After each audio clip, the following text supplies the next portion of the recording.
Meus amados irmãos e caros ouvintes da Palavra de Deus com a gloriosa e santa paz do Senhor Jesus, hoje estamos aqui para a terceira parte deste estudo tremendo, intitulado ao tema Pré-tribulacionismo demolido desde a sua fundação.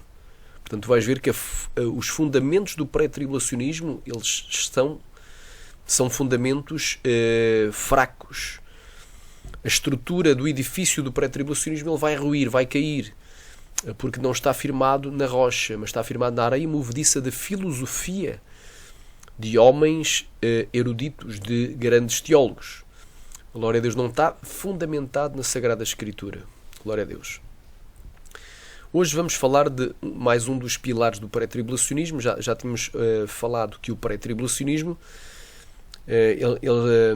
o pré-tribulacionismo, em primeiro lugar, tem um fundamento errado, que eles utilizam o método alegórico. Eles alegorizam a Escritura. Portanto, as porções da Escritura que são literais, eles vão e alegorizam. Dei vários exemplos, não vou estar aqui mais uma vez a falar sobre eles, mas eles alegorizam.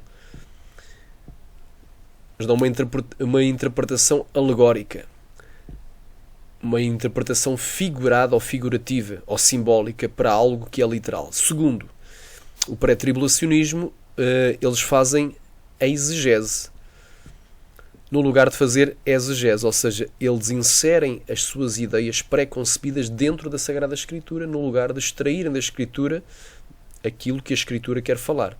Portanto, quem faz exegese extrai da Escritura o que a Escritura quer nos falar, o que ela contém. Mas na exegese eu insiro o meu preconceito na Escritura e eu vou interpretar de acordo com esse preconceito. Isso é o segundo erro, a segunda base que eles têm, base de trabalho, base de pesquisa, base de estudo, o pilar errado, o pilar que está na areia, o pilar que vai ser derribado. Agora vamos falar do terceiro fundamento do pré-tribulacionismo. Vamos falar num terceiro fundamento. Eles não interpretam a Escritura pela Escritura. Portanto, em terceiro lugar, vamos falar, porque estamos a falar pré-tribulacionismo demolido desde a sua fundação, então desde os seus fundamentos, desde as suas bases, os seus pilares. Então, em terceiro lugar, o pré-tribulacionista ele não interpreta a Escritura pela Escritura, mas interpretam a palavra de Deus por fontes exteriores à Escritura, como, por exemplo, de acordo com a teologia humana do seu dogma pré-tribulacional, que surgiu com John Nelson Darby em 1830 e também por Scofield, que editou a sua Bíblia em 1909, contendo as notas de rodapé de John Nelson Darby como se fossem grandes verdades e a verdadeira interpretação escatológica acerca do tempo do arrebatamento face à tribulação, e de outros grandes, entre aspas, teólogos, grandes nomes da teologia, doutores, pós-graduados, doutores em divindade, homens e mulheres com pós-doutoramento, portanto, vários teólogos. Citei apenas dois, um que foi o originador e outro que foi o grande propagador através da sua Bíblia de referência, chamada Bíblia Scofield. Glória a Deus. Agora, vamos então ver também que eles utilizam não a própria Bíblia para interpretar a Bíblia, mas a cultura judaica. Vêm com conceitos da cultura, dos usos, dos costumes, das tradições judaicas. E também utilizam a psicologia da autoestima. Aquela psicologia para a pessoa ficar animada, para crer nela, confia em ti, crê em ti, tem fé na tua fé, andarai, takam, managashai, tens que te estimar a ti mesmo, tens de ter autoestima.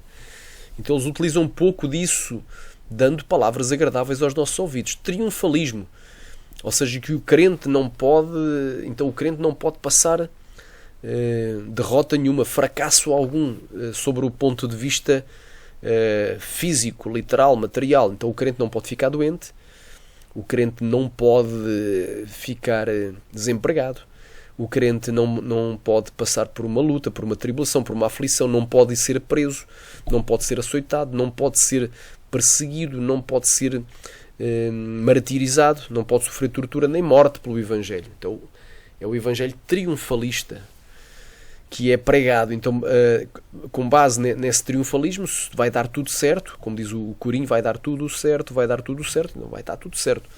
Então, ser crente é ser rico, ser famoso e bem-sucedido. Ser crente é não passar prova alguma, porque se tu estás desempregado, se tu não tens uma bênção material para contar, ou financeira, se tu estás doente, Ramasheri canta Lamastéria, ou Ramandaga, ou estás passando por algum tipo de luta, de problema, Ripa Lamastéria, então tu tens falta de fé, ou estás debaixo de maldição, glória a Deus, ou estás oprimido por Satanás, ou estás endemoniado, e outros conceitos triunfalistas. Não declaraste a palavra da fé, então é o evangelho triunfalista. Partindo desse pressuposto, se o crente ele triunfa em tudo, nunca vai ter um problema, nunca vai ter uma aflição, nunca vai ter uma angústia, nunca vai ficar desempregado, nunca vai passar fome, nunca vai passar frio, nudez, espada, nunca vai ser perseguido, preso, torturado, martirizado, morto pelo evangelho.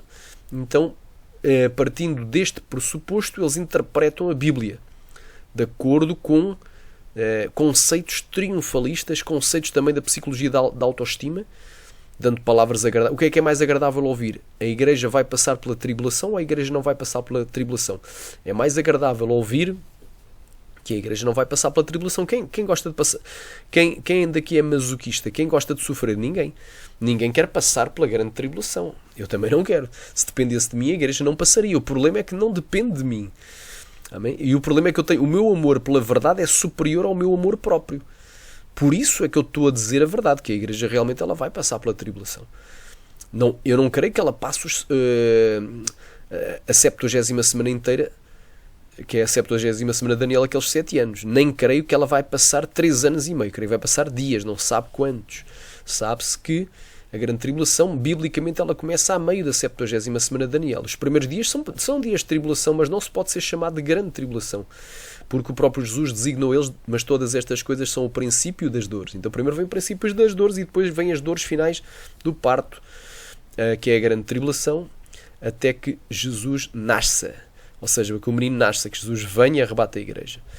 Bem claro. Então, vamos aqui ler algumas porções da Escritura. Atos, capítulo 17, versículo 11, diz assim: Ora, estes foram mais nobres do que os que estavam em Tessalónica, porque de bom grado receberam a palavra, examinando cada dia nas Escrituras se estas coisas eram assim. Quer dizer, não importava quem é que estava a pregar lá em Tessalónica. É o apóstolo Paulo que vem pregar. Hoje é o Paulo, amanhã é Pedro, depois da manhã é João, o apóstolo João, é o apóstolo Tiago, é Judas, o Tadeu, é Bartolomeu, é Filipe. Não importa quem vai pregar. Eles andaram com Jesus, eles viram Jesus, comeram com Jesus, não é? Habitaram com Jesus, alabá, e viram os milagres de Jesus. Não importa quem vai pregar. Eles analisavam todos os dias nas Escrituras, não analisavam fora das Escrituras, era dentro das Escrituras a ver se era assim. Se aquilo estava a ser pregado, é assim. O que é que estão pregando para nós? Estão pregando para nós que a igreja não vai passar pela grande tribulação. Então vamos para as Escrituras a ver se ela vai ou não vai. A Escritura é que vai definir, não é o que diz o pastor. Ele sempre pregou a mesma coisa, mas sempre me ensinaram isso desde o início da fé. Então, e se sempre estiveram errados? E se sempre estiveram errados, tu nunca colocaste isso em questão, pode ser que eles sempre estiveram errados e nunca se aperceberam disso. Então, bem clara aqui a palavra. Atos 17, 11. Deus elogia, o apóstolo Paulo elogia os cristãos de Tessalónica, que eram mais nobres. Elogia, os crentes de Bereia, assim é que é, eles eram mais nobres, ou seja, eles eram mais sábios do que aqueles que estavam em Tessalónica. Portanto, assim é que é. Eu peço perdão se eu aqui troquei os nomes. Portanto, quem era mais nobres não eram os crentes de Tessalónica, mas os crentes de Bereia. Havia 2 cidades. Aleluia, glória. Então, os crentes de Bereia eram mais nobres do que aqueles que estavam em Tessalónica. Hoje é a cidade de Salónica, na Grécia. Porquê? Porque de bom grado receberam a palavra. Ou seja, eles recebiam a palavra. Queriam ouvir a palavra de Deus, queriam ouvir a pregação, mas examinavam cada dia nas Escrituras a ver se estas coisas eram assim. Não examinavam fora das Escrituras, não examinavam na psicologia, de acordo com o seu conceito teológico, com o seu dogma, não, mas examinavam nas Escrituras a ver se estas coisas eram assim. E agora diz aqui, ou seja, eles examinavam nas Escrituras. Pegavam nas Escrituras e liam as Escrituras, examinavam se o que estava a ser pregado era assim. Então hoje nos dizem que a Igreja não vai passar pela grande tribulação, que a Igreja não pode passar pela grande tribulação, e quem ensinar o contrário é herege. É falso mestre ou falso profeta, é o que é ensinado. Será que isso é o que está na Sagrada Escritura? Eu creio que não.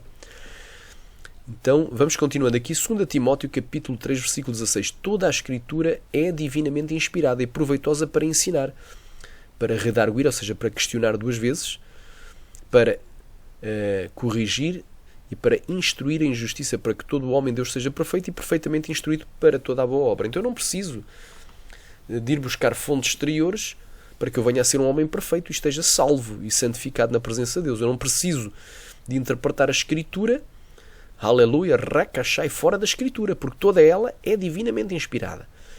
Mas os livros de teologia não são divinamente inspirados. Podem até ter alguma utilidade, ter algum estudo, mas eles em si não são. O que é divinamente inspirado é a Escritura.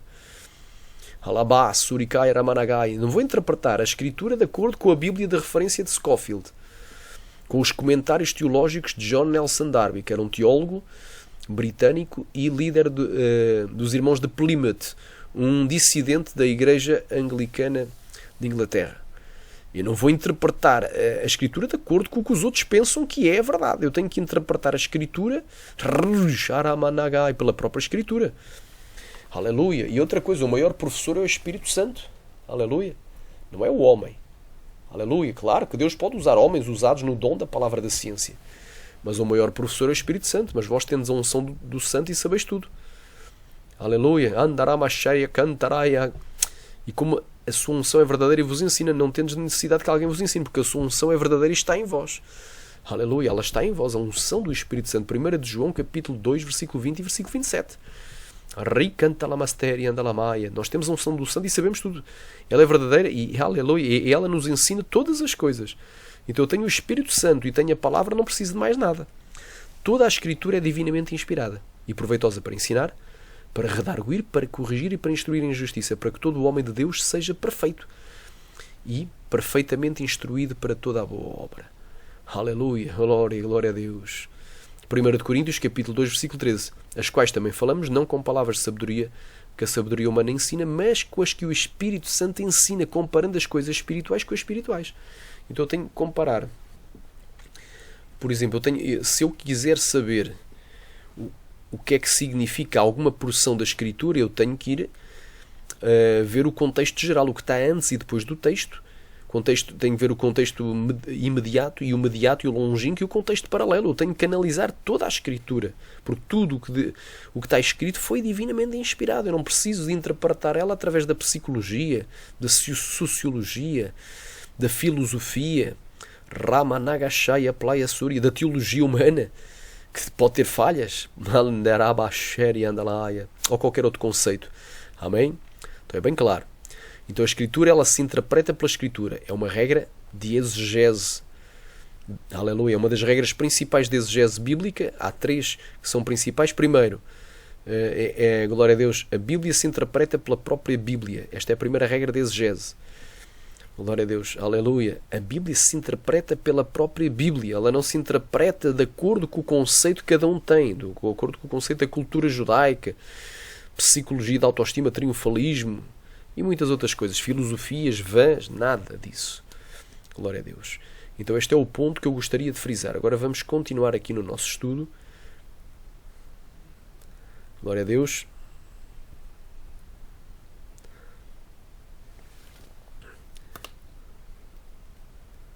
Amém? Ninguém que nunca tenha ouvido falar da doutrina do arrebatamento iminente. O que é iminente? Uma coisa que está prestes a acontecer. Uma coisa que pode acontecer a qualquer momento, está prestes a acontecer e que pode acontecer a qualquer momento, inclusive agora. Um arrebatamento iminente também significa algo que não depende de sinais que o precedam, nem de eventos que ocorram antes que ele ocorra, que ele aconteça. Então não tem sinais anteriores, nem sequer tem eventos, aleluia, anteriores a ele. Portanto, não depende nem de sinais, nem de eventos. E também não pode ser marcado data. Não pode ser prevista a data, o dia e a hora. E aí eu concordo. O arrebatamento, ninguém pode prever o dia e a hora. Mas o facto de não se pode prever o dia e a hora do arrebatamento não significa que esse arrebatamento ninguém sabe o dia e a hora. não venha precedido de sinais. E só quando esses sinais estiverem cumpridos é que aí então ficará iminente. Ou seja, o que é que eu digo em relação à iminência? A iminência como um evento que possa acontecer agora, um evento presente, ela é errada. Essa doutrina é errada. Ou seja, o arrebatamento ao tempo presente ele não é iminente, mas ele será iminente no futuro. Aleluia, glória a Deus. Como é que eu posso provar isto? É bem claro. Vamos aqui para Mateus capítulo 24. Vamos aqui para Mateus capítulo 24. Eu já vou explicar isto bem rápido. Em Mateus capítulo 24, os irmãos abrem suas Bíblias em vossas casas. Perguntaram para Jesus: que sinal haverá da tua vinda? Diz-nos quando serão essas coisas e que sinal haverá da tua vinda e do fim do mundo. No versículo 3. E o que é que ele disse? A minha vinda será iminente. Pode ser a qualquer momento. Não, ele disse que haveria sinais acautelai-vos que ninguém vos engane. Disse Jesus: acautelai-vos ninguém vos engane, porque viram muitos a meu nome dizendo eu sou Cristo e muitos enganarão. Então o primeiro sinal, virão muitos enganadores, e um deles é o anticristo, que vai-se fazer passar por Cristo, pelo Messias de Israel, e assinar o acordo com o primeiro-ministro de Israel. Então, continuando aqui, há vários eventos aqui. O abominável da desolação é um evento-chave que acontece a meio da semana, quando depois virdes que o abominável da desolação de que falou o profeta Daniel está no lugar santo, quem lhe entende. Então, os que estiverem nas aldeias fujam para os montes. Então, aqui começa a grande tribulação, porque haverá então uma grande tribulação, como nunca houve desde o princípio do mundo até agora, nem tão pouco há de haver. E se aqueles dias não fossem abreviados, nenhuma carne salvaria, mas por causa dos escolhidos, são abreviados aqueles dias. Então, vai haver também a grande tribulação, que começa a meio da semana. Contra os escolhidos, que no Novo Testamento são sempre os cristãos. Uma palavra surge 23 vezes no Novo Testamento, vem do grego eclectos, é uma palavra grega eclectos, que é traduzida por escolhido ou escolhidos, eleito ou eleitos, e se refere uma vez aos anjos eleitos de Deus, 3 vezes a Jesus, o eleito do Pai, e as demais 19 vezes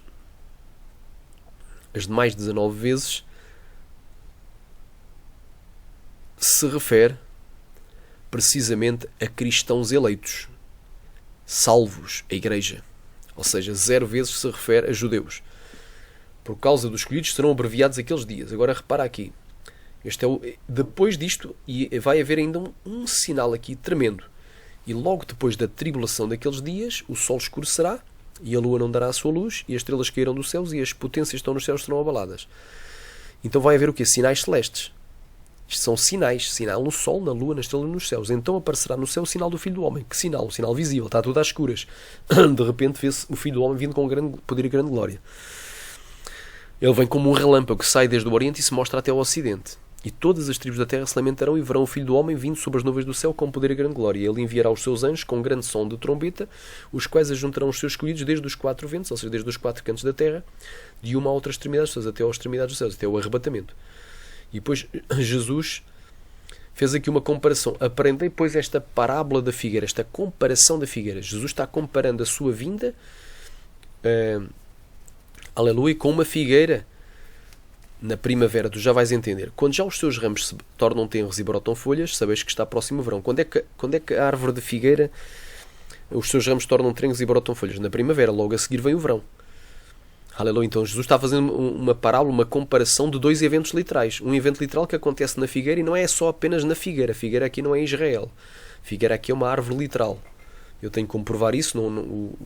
O tempo aqui não me permite. Aleluia. Mas a figueira aqui é literal. Esta figueira é uma árvore literal, porque Jesus está comparando o que acontece com a figueira e não somente a figueira. Aleluia. E as demais árvores.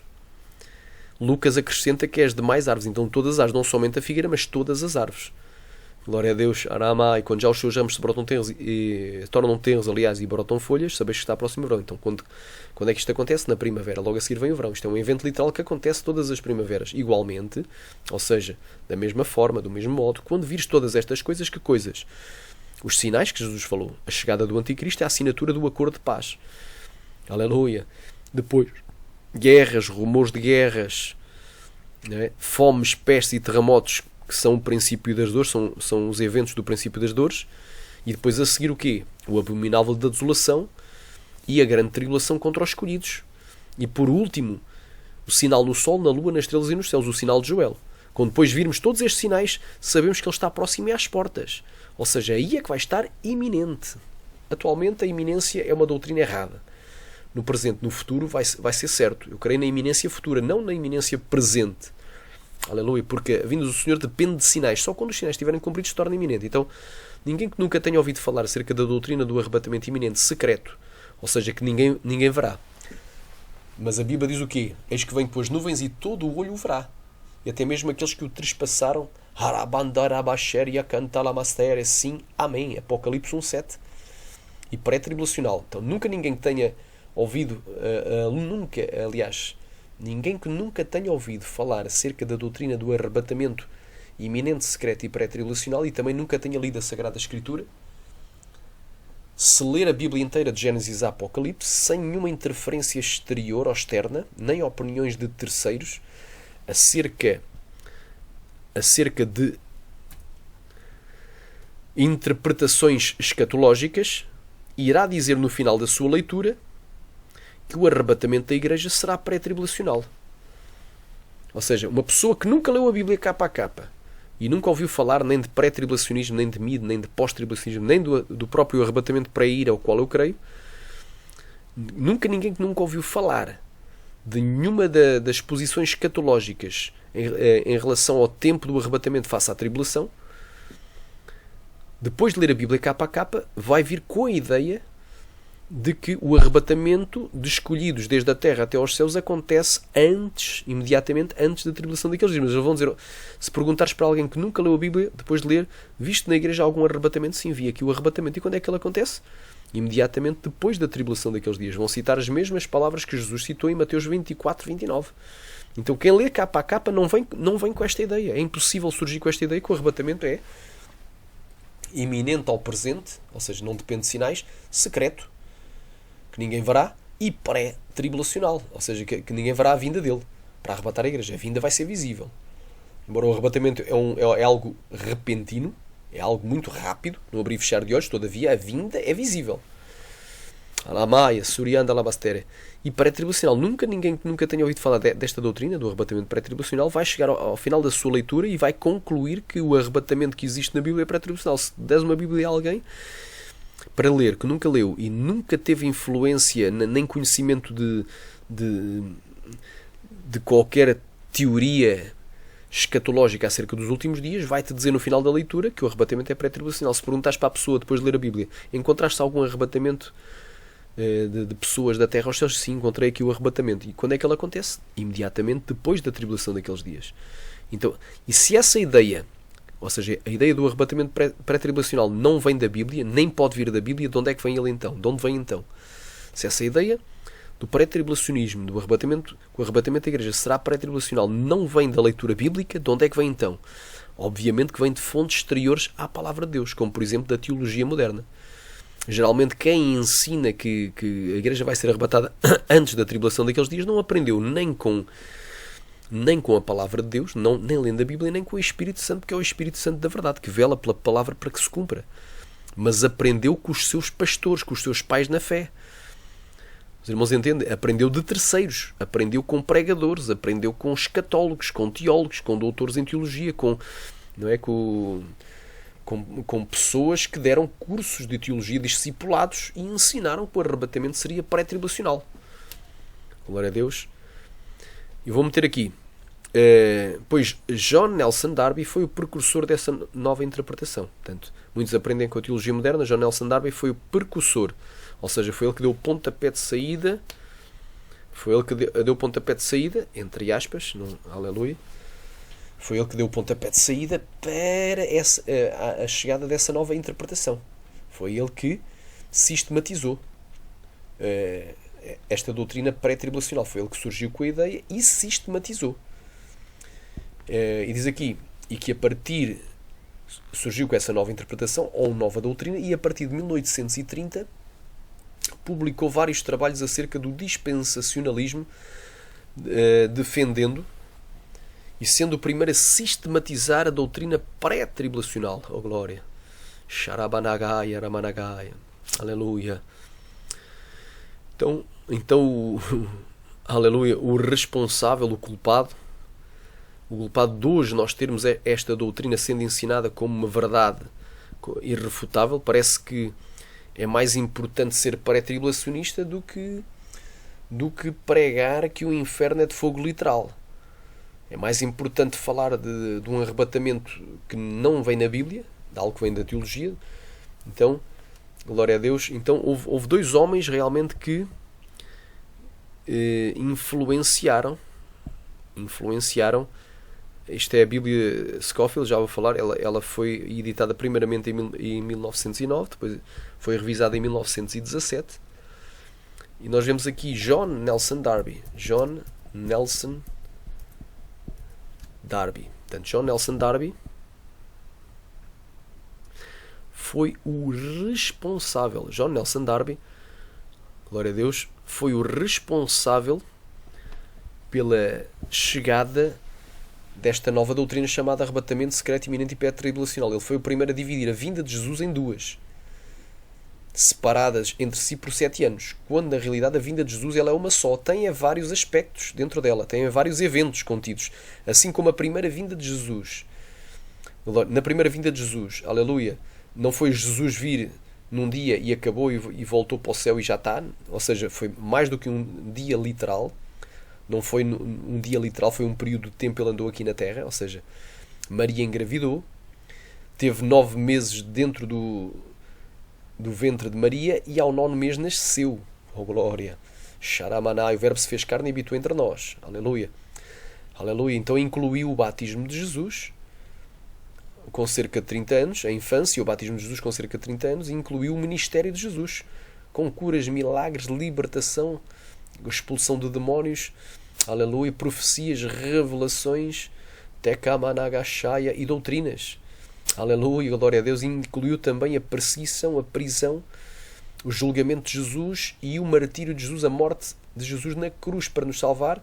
Incluiu, aleluia, o seu sepultamento durante 3 dias, a sua ressurreição no dia das primícias, ao 3º dia, e os 40 dias que ele andou, aleluia, entre nós aqui na terra, dando as instruções finais até ao dia em que ele foi arrebatado, assunto ao céu. E uma nuvem o ocultou, que está registado em Atos 1. Ou seja, incluiu 33 anos e meio da sua passagem aqui na terra.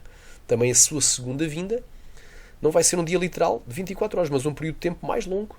E não vai ter apenas um evento, mas vários. A vinda de Jesus, quando Jesus vier, vai incluir o quê? Vai incluir o arrebatamento da igreja. Primeiro evento, Jesus vem nas nuvens e arrebata a igreja. Livra o alvo de perseguição do anticristo e do falso profeta, o alvo da ira do diabo, por meio das 2 bestas, que é a igreja. O alvo dessa ira vai ser removido, vai ser livrado. Logo a seguir, a ira de Deus começa a ser derramada sobre a terra. Nos juízos de 7 trombetas e as 7 últimas pragas são as 7 taças da ira, assim que eu entendo. Então, o dia do Senhor, o dia do arrebatamento, também chamado dia do Senhor, vai incluir o livramento dos escolhidos e a aflição dos injustos. Aleluia! Aleluia! A ira contra os injustos. Quem quer diga glória. Até que, por último, vai incluir também a batalha do Armagedom, tanto que é aí que aleluia, a besta e o falso profeta serão lançados vivos no lago de fogo. E vai incluir também, aleluia, essa vinda de Jesus, o milénio. Inclui depois o milénio, 1000 anos de paz. Então inclui todos esses eventos. É muita coisa para a vinda de Jesus.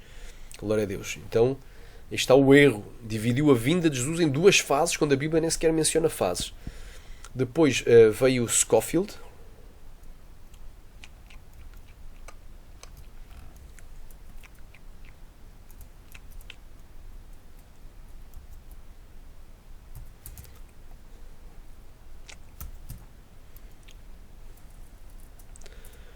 Um homem chamado Scott. Aleluia, glória a Deus. Scofield, ele editou esta Bíblia. A Bíblia de referência Scofield. Alamanto Kovanaya. Em 1909. Contendo, como notas de rodapé, os comentários de John Nelson Darby. Passou a ser a Bíblia de cabeceira dos principais seminários teológicos. Aqui está o figuraço, a foto.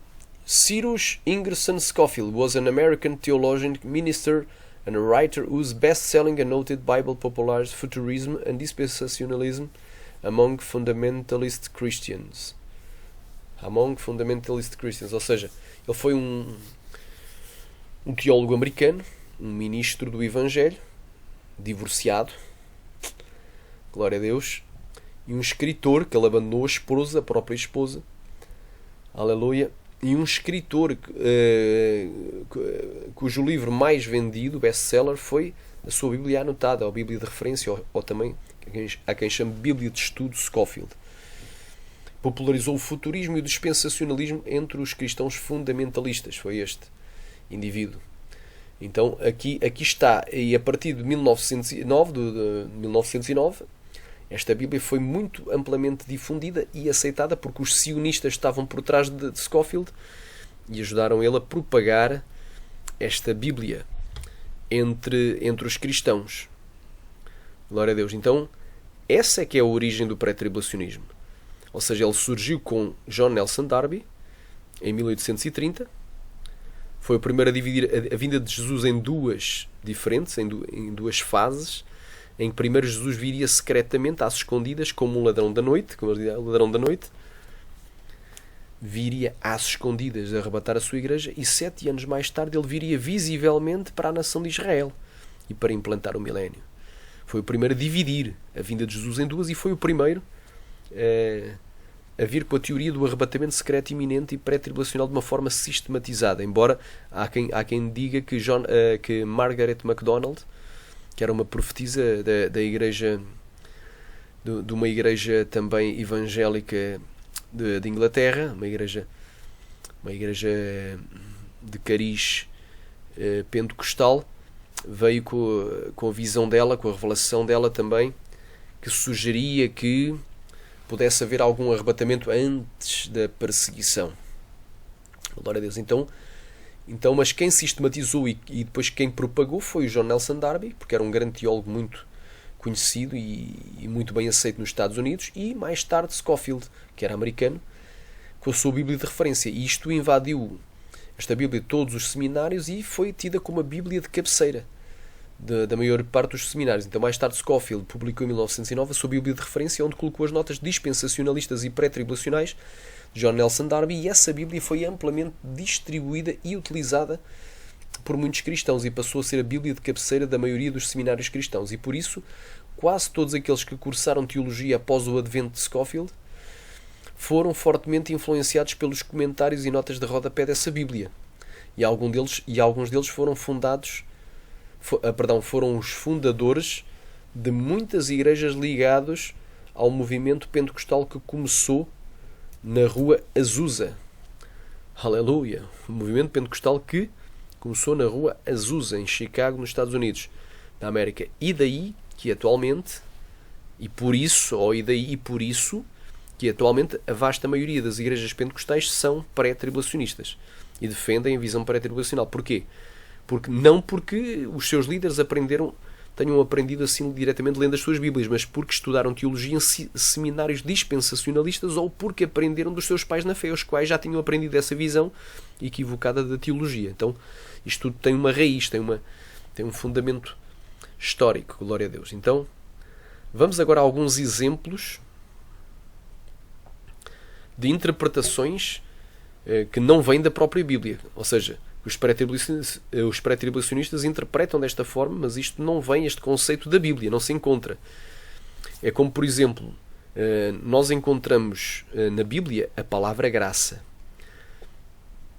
Em Efésios, por exemplo, 2:8, pela graça sois salvos por meio da fé. Aleluia. Encontramos a palavra graça na Bíblia e encontramos a palavra porta, como, por exemplo, na parábola das 10 virgens, e fechou-se a porta. E as outras virgens que estavam do lado de fora começaram a bater à porta e dizendo: abre-nos, abre-nos. Jesus disse: apartai-vos de mim, não vos conheço. Então, eles fizeram uma fusão.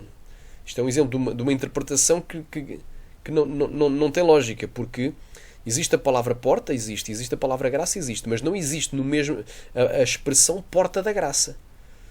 Então isso é uma interpretação que não vem da Bíblia. Eles fizeram ali uma aglutinação, somaram uma coisa com outra, Parece que vem da Bíblia, não, mas vem do seu próprio conceito exterior. Criaram ali uma doutrina nova. Não existe essa história de porta da graça. Existe graça, sim. Existe porta, sim. Mas essa porta aí simboliza a porta para o arrebatamento. A porta, ou seja, a entrada para o arrebatamento. O arrebatamento é só um coletivo. Não que seja a porta da graça, porque senão, após o arrebatamento, não teríamos milénio aqui na Terra.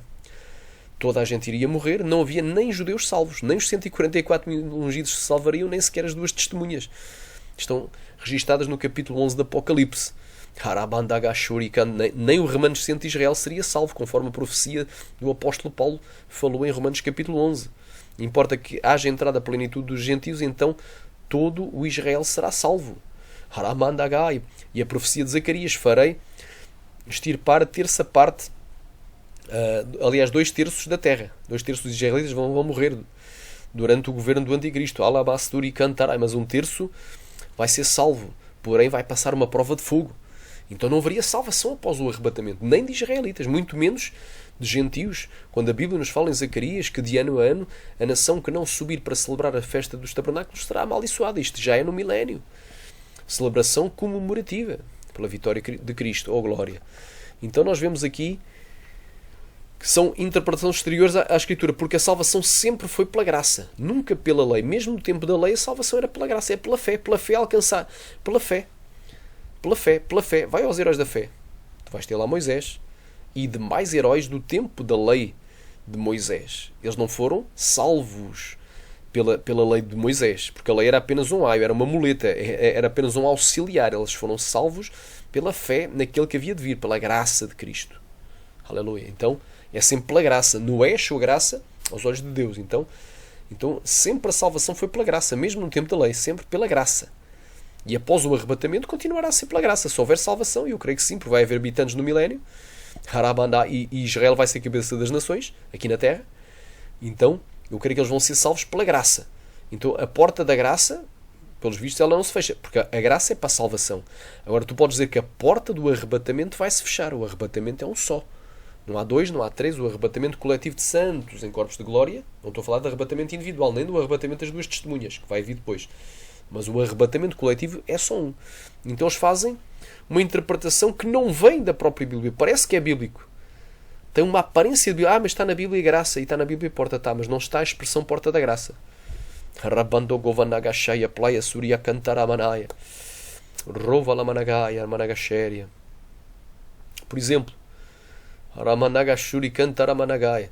Podia dar outro exemplo, mas vamos dar aqui os exemplos que estão aqui. Amém? Que eu coloquei aqui, creio que são 2. Exemplos de interpretações advindas não da Bíblia, mas de fontes exteriores à palavra de Deus.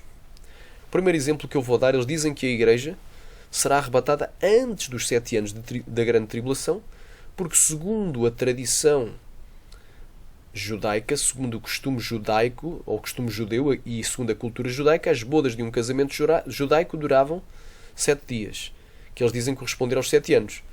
Então eles baseados nessa ideia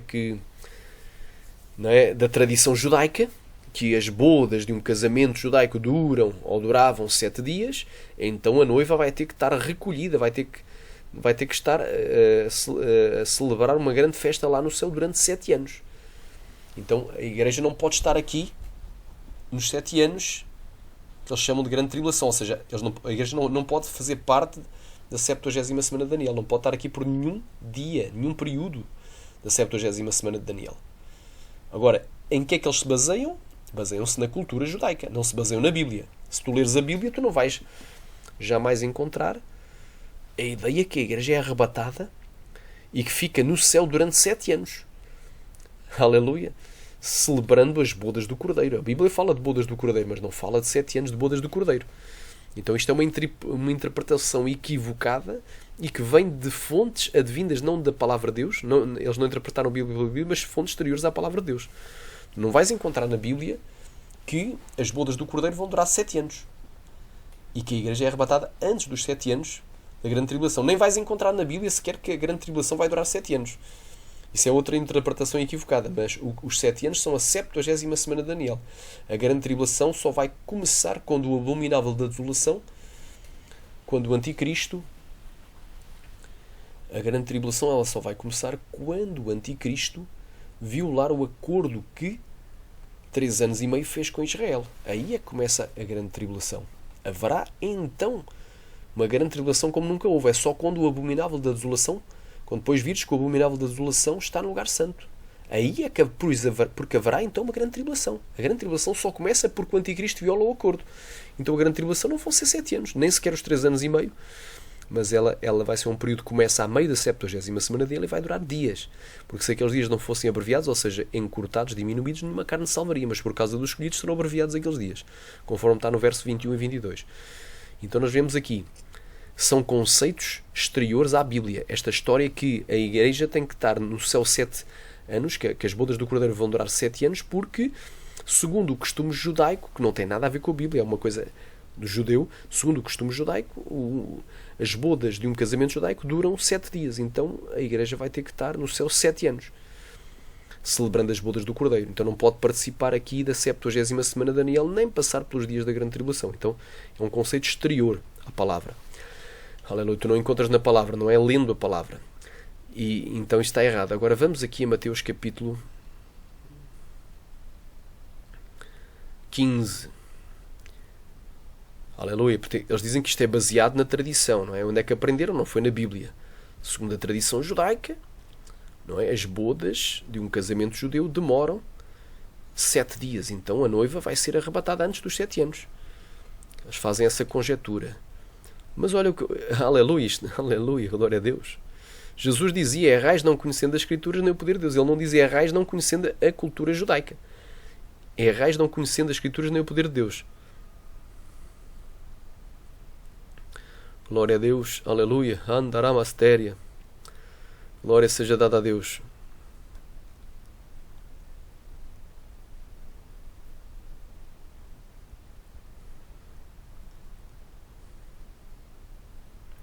Versículo 6. E assim invalidastes pela tradição o mandamento de Deus. Aleluia, glória a Deus.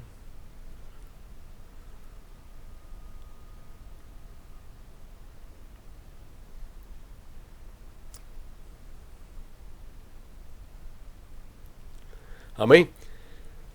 Ou seja, se eu guardar a tradição, eu invalido a palavra de Deus. Amém? Invalidais a palavra de Deus por guardar as vossas tradições. Assim invalidaste pela vossa tradição o mandamento de Deus. Então, é a tradição. Muita gente vai se arrebentar pela tradição. Sharamanaya, Suriaya, Jeremias, olha aí. Isso é o costume judeu, é o costume judaico. Então vamos aqui para Jeremias. Abre aí a tua Bíblia. Jeremias capítulo 10. Jeremias capítulo 10 diz assim. Aleluia. Glória a Deus. Versículo 3. Porque os costumes dos povos são vaidade. Então, isso é o costume judeu, mas isso é uma vaidade, é uma coisa vã. E quem subirá ao monte do Senhor e quem habitará no seu lugar santo, aquele que é limpo de mãos e puro de coração e que não entrega a vaidade à sua alma. Então, cuidado, meu irmão. Interpretação que vem dos costumes judaicos, não vem da Bíblia, não está na Bíblia. Algo que não está expresso na Bíblia, vai se tentar interpretar por fonte exterior à Bíblia, coisa que não tem nada a ver. Cuidado. Aleluia. Rova namashéria. Também vamos aqui a 1 de João 5,19. 1 de João 5,19, que diz o seguinte: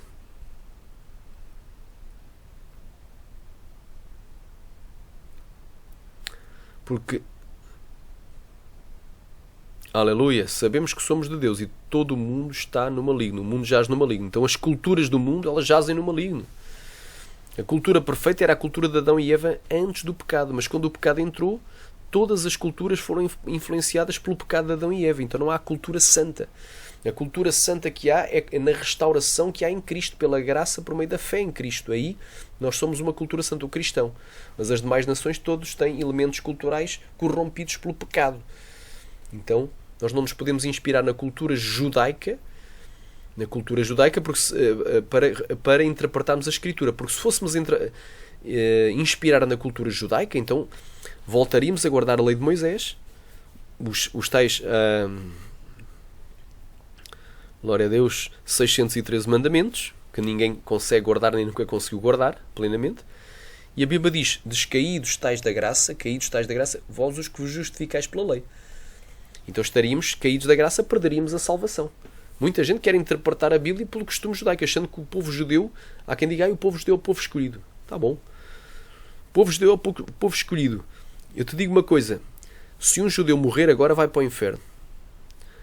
Mas é o povo escolhido. Irmão, povo escolhido na graça, em Cristo não há judeu nem há gentio. Porque de ambos os povos Deus fez um. Tem que estar em Cristo. Ele é judeu. Se ele está em Cristo, está salvo. Se ele está sem Cristo, está condenado. Quem nasce judeu tem que morrer cristão. Quem nasce gentio tem que morrer cristão. Então, o judeu tem que largar o costume judaico e se converter ao cristianismo verdadeiro, bíblico. E o gentio tem que deixar o paganismo e se converter ao cristianismo bíblico. Ambos têm que nascer de novo. Ambos são um novo homem. Aleluia. Em Cristo Jesus. De ambos os povos Deus fez um. Derribando, então não existe judeu nem gentio. Eu tenho que me inspirar no Espírito Santo para interpretar, porque ele é o meu professor. Inspirar e comparar a Bíblia com a Bíblia. Interpretar a Bíblia pela Bíblia, não por fontes exteriores. Então é bem claro. Glória a Deus. Estamos aqui a desmanchar este mito que a Igreja será arrebatada antes dos 7 anos, que eles chamam de grande tribulação equivocadamente, porque segundo a tradição judaica, a cultura, o costume judaico, as bodas de um casamento judaico duram 7 dias. Então, por isso, eles dizem corresponder aos 7 anos. Por isso, a Igreja não pode estar aqui durante os 7 anos. A Igreja não pode participar da 70ª semana de Daniel. Capítulo 9, versículo 27. Então, isto é um argumento furado. É um tiro no pé. B. Usam argumentos agradáveis aos ouvidos de quem ouve, porém sem nenhuma fundamentação bíblica nem histórica, como este de que...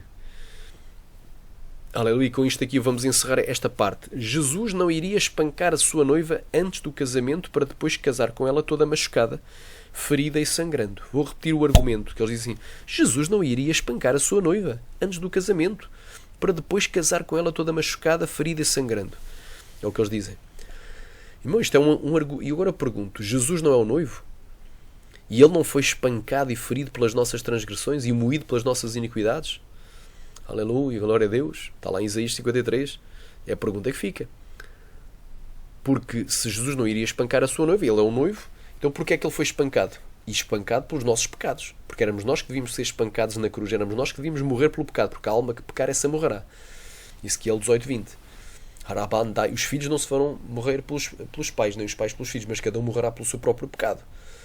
Aleluia. Deuteronômio, aleluia, 24:16. Aleluia, Saramanai, cada um dará conta de si mesmo a Deus. Então todos pecaram, destituídos foram da glória de Deus, então todos deveriam morrer. Mas Jesus foi o Cordeiro de Deus que tirou o pecado do mundo, foi o substituto naquela cruz. Aleluia. Ele morreu pela igreja. Ele morreu por aqueles que o haviam de aceitar depois para ser salvos. Sharabanagai. Ele foi espancado, ele foi ferido, ele foi batido. Ele sangrou, foi machucado, mãos e pés traspassados, aleluia, por pregos, 6 horas de agonia pendurado numa cruz, sangrando, e por último, aleluia, expirou naquela cruz, morreu por nós, disse, Pai, a ti entrego o meu espírito, e ainda depois do morto, foi ferido com uma lança, por um centurião, oh glória, diz aqui, por um soldado romano, assim é que é, por um soldado romano, diz aqui, é o que eu pergunto. E os seus 12 apóstolos? Eles não eram os fundamentos da igreja? Não eram os pilares, as colunas? Pelo menos Pedro, Tiago e João eram os principais dos apóstolos. E os demais também eram os fundamentos, os 12 fundamentos da igreja. Eles não faziam parte da noiva? Eles não eram noiva? Eles não eram a igreja? Xarabandarabacaia. Então por que razão foram eles? 11 deles foram brutalmente ou barbaramente martirizados por causa da sua fé.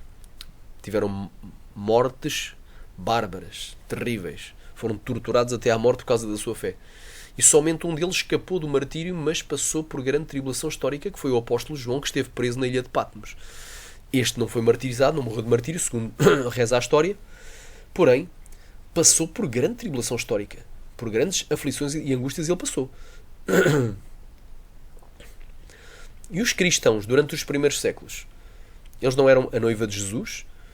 Então por que razão foram eles mortos em arenas por gladiadores, aleluia, glória a Deus, e devorados vivos por feras e leões?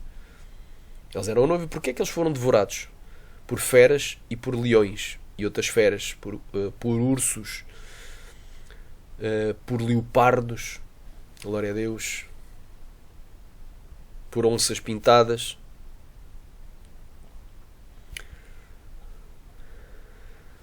Aleluia. E os cristãos durante a Idade Média? Eles não eram a noiva?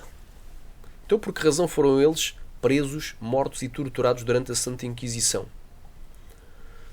E o que leva a pensar que os cristãos... O que é que te leva a pensar que os cristãos desta última geração, que é a mais pervertida e profana de todas, são dignos de escapar da grande tribulação? Agora vamos aqui a uma resposta bíblica do próprio Senhor. 1 de João 15:18. Se o mundo vos odeia, sabei que primeiro do que a vós me odiou a mim. Se fosseis do mundo, o mundo amaria o que era seu, mas porque não sois do mundo, mas antes eu vos escolhi do mundo, por isso é que o mundo vos odeia. Lembrai-vos da palavra que vos disse, não é o servo maior do que o seu Senhor. Se a mim me perseguiram, também vos perseguirão a vós. Jesus disse, olha, perseguiram-me a mim, vão-vos perseguir a vós. Se guardaram a minha palavra, também guardarão a vossa. Outros exemplos de perseguição. Lucas capítulo 23. Vamos ler aqui uma porção de Lucas capítulo 23. Vamos ler aqui estas porções. E conforme digo, irmão, nós erramos não conhecendo as Escrituras nem o poder de Deus. Não é não conhecendo a tradição judaica, a cultura judaica. Não conhecendo a lei das primícias e outras coisas mais. Porque Cristo é que é as primícias dos que dormem. Eles acham que existe um arrebatamento de Cristo e que a seguir existe um arrebatamento das primícias. Mas quando Cristo foi arrebatado, ele já é as primícias. A igreja são aqueles que são dele na sua vinda. Aleluia. Então fazem umas interpretações completamente estapafúrdias. Harabanagai, que não tem base nenhuma. Fazem umas interpretações completamente tresloucadas. Glória a Deus. Vamos aqui em Mateus capítulo 23. Aliás, Lucas capítulo 23. Vamos aqui a Lucas capítulo 23. E vamos ler a porção da Escritura. Diz assim. Levantando-se toda a multidão deles, o levaram a Pilatos. Levaram Jesus a Pilatos. E começaram a acusá-lo, dizendo, havemos achado este pervertendo a nação, proibindo dar o tributo a César e dizendo que ele mesmo é Cristo o Rei. E Pilatos perguntou-lhe, dizendo, tu és o Rei dos Judeus? E ele respondendo, disse-lhe, tu o dizes. E disse Pilato aos principais dos sacerdotes e à multidão, não acho culpa alguma neste homem. Mas eles insistiram cada vez mais, dizendo, alvoroça o povo, ensinando por toda a Judeia, começando desde a Galileia até aqui. Então Pilatos, ouvindo falar da Galileia, perguntou se aquele homem era galileu. E sabendo que era da jurisdição de Herodes, remeteu a Herodes, que também naqueles dias estava em Jerusalém.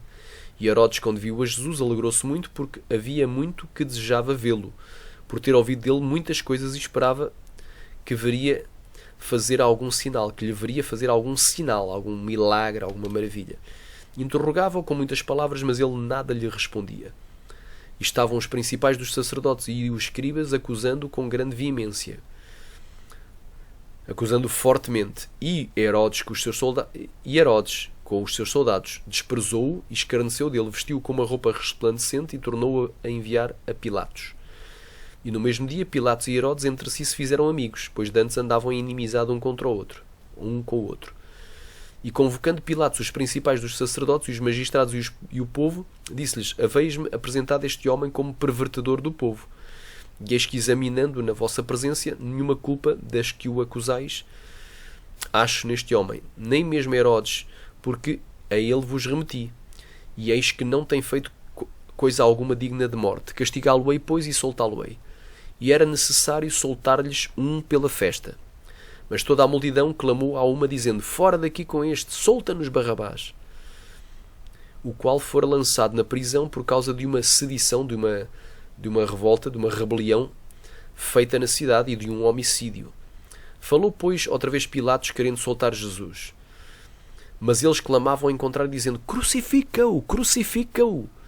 Então ele pela terceira vez lhes disse, mas que mal fez este? Não acho nele culpa de morte. Castigá-lo-ei, pois, e soltá-lo-ei. Mas eles instavam com grandes gritos, pedindo que fosse crucificado.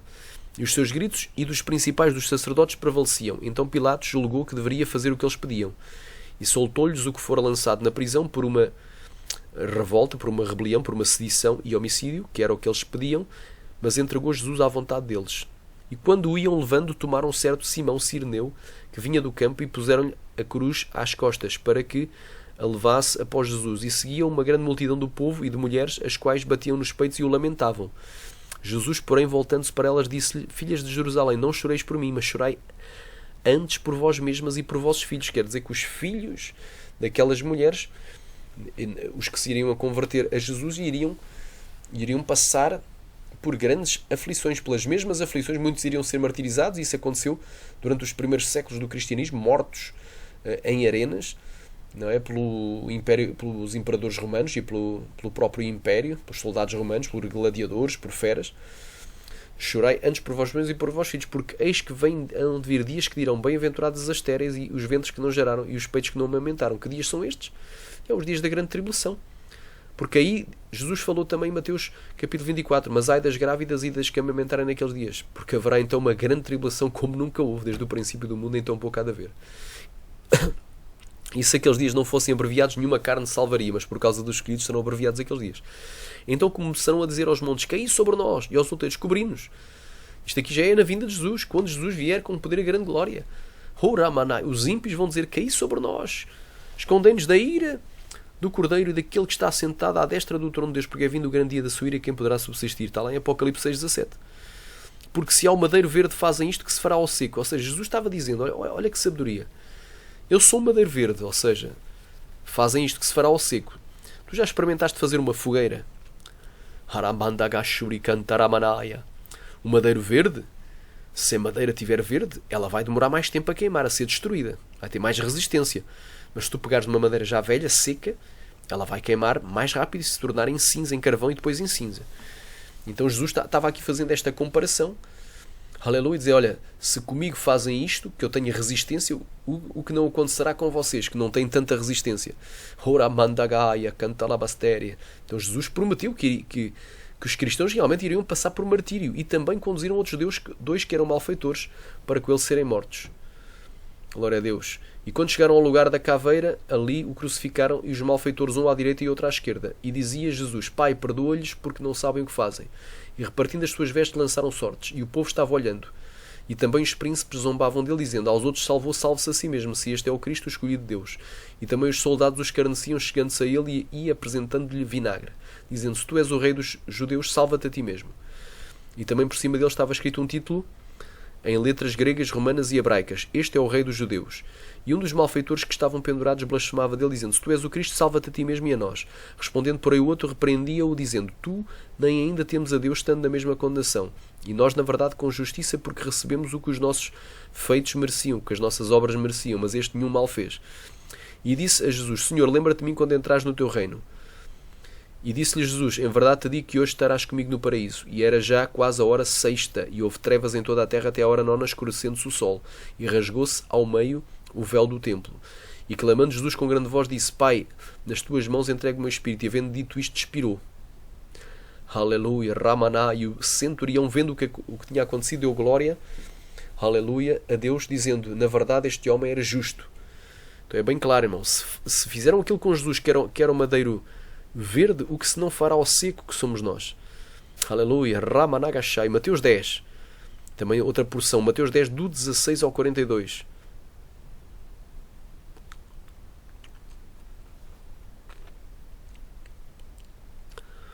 Glória a Deus. Mateus capítulo 10, vamos aqui outra porção.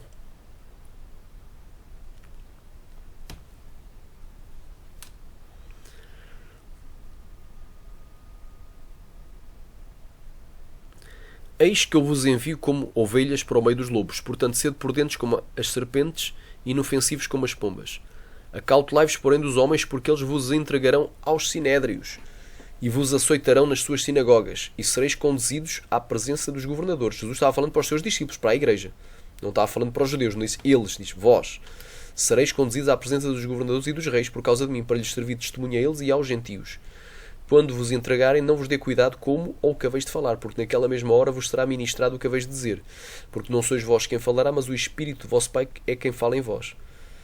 E o irmão entregará à morte o irmão, e o pai o filho, e os filhos se levantarão contra os pais e os matarão. Isto é no período da grande tribulação, a profecia para a grande tribulação. E odiados de todos sereis por causa do meu nome.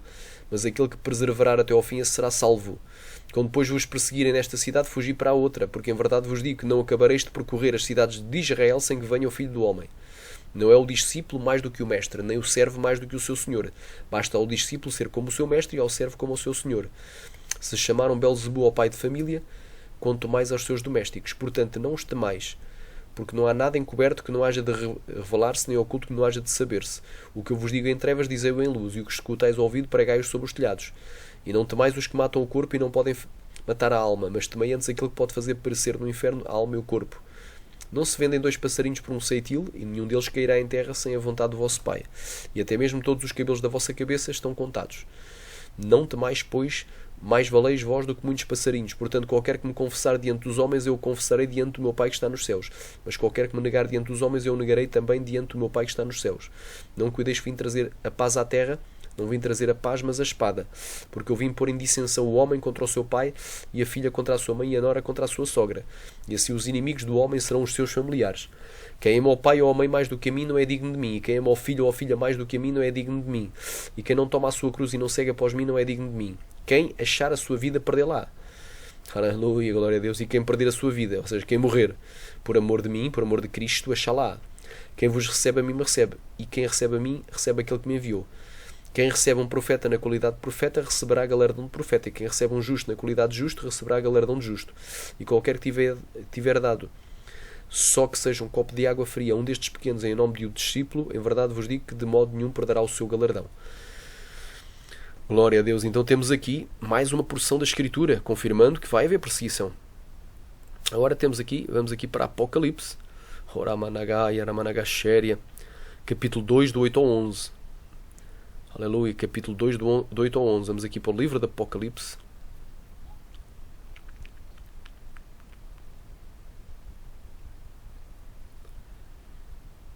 Diz assim a porção da palavra.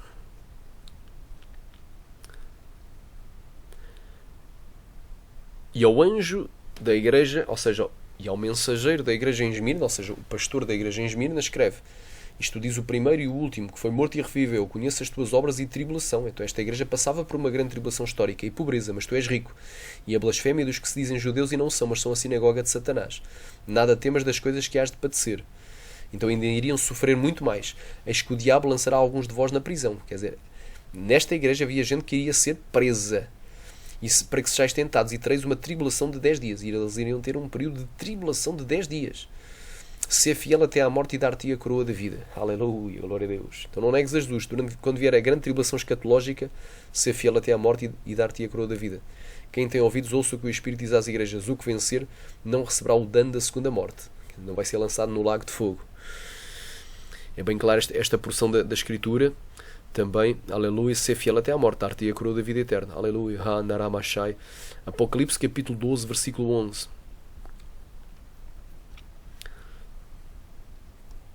Apocalipse capítulo 12, versículo 11 diz assim: e eles o venceram. Venceram quem?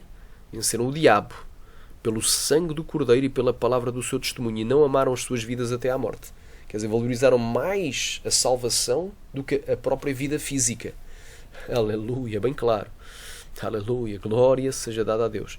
A seguir vamos para Apocalipse capítulo 3, versículo 11. Apocalipse capítulo 3, versículo 11.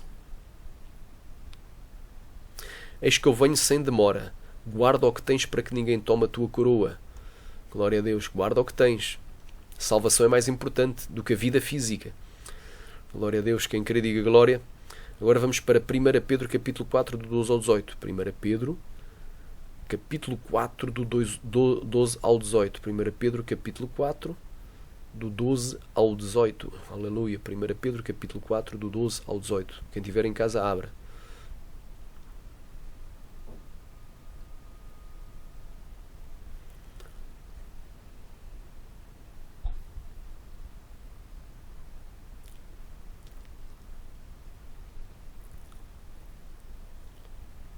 Amados, não estranheis a ardente prova que vem sobre vós para vos tentar, como se de coisa estranha vos acontecesse, mas alegrai-vos no facto de seres participantes das tribulações de Cristo. Aqui a palavra aflições é as tribulações, as perseguições, aleluia, para que também na revelação da sua glória vos regozijeis e alegreis. Se pelo nome de Cristo sois vituperiados, ou seja, sois escarnecidos, sois zombados, bem-aventurados sois, porque sobre vós repousa o Espírito da glória de Deus. Quanto a eles é assim blasfemado, mas quanto a vós é glorificado, que nenhum de vós padeça como homicida, ou ladrão, ou malfeitor, ou como aquele que se entremete em negócios alheios. Mas se padece como cristão, não se envergonhe, antes glorifica Deus nessa parte, porque já é tempo que começa o julgamento pela casa de Deus. E se primeiro começa por nós, qual será o fim daqueles que são desobedientes ao Evangelho de Deus?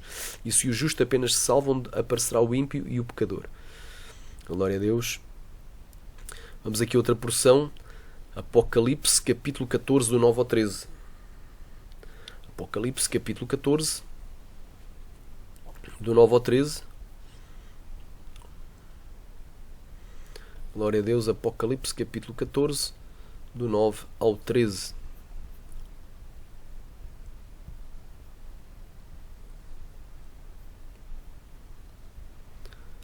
Diz assim a palavra: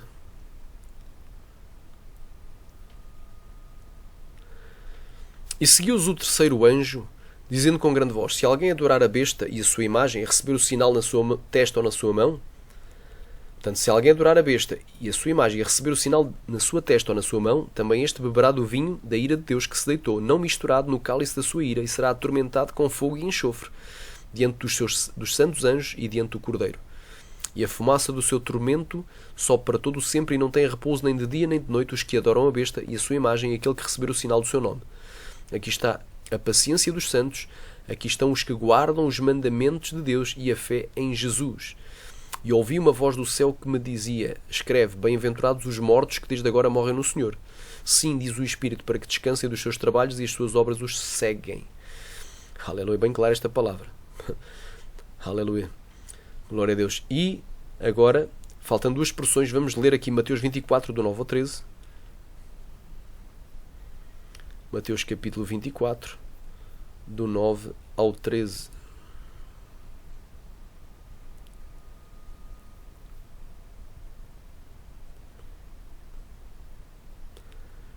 Diz assim a palavra: Então vos hão de entregares para seres atormentados. Esta frase, seres atormentados, vem do grego telipsis, que significa literalmente para a tribulação. Vos hão de entregar para a tribulação e matar-vos-ão, ou e vos matarão. E sereis odiados de todas as nações por causa do meu nome. Nesse tempo muitos serão escandalizados e trair-se-ão uns aos outros, e uns aos outros se odiarão. E surgirão muitos falsos profetas e enganarão a muitos. E por se multiplicar a iniquidade, o amor de muitos esfriará. Mas aquele que perseverar até ao fim, ou seja, até o dia do Senhor, até ao dia da vinda de Jesus, aleluia, esse será salvo. Esta é a promessa. Agora vamos aqui a Romanos capítulo 5. Sharamanagaya, Suryandas Néria. Glória a Deus. Vamos para Romanos capítulo 5.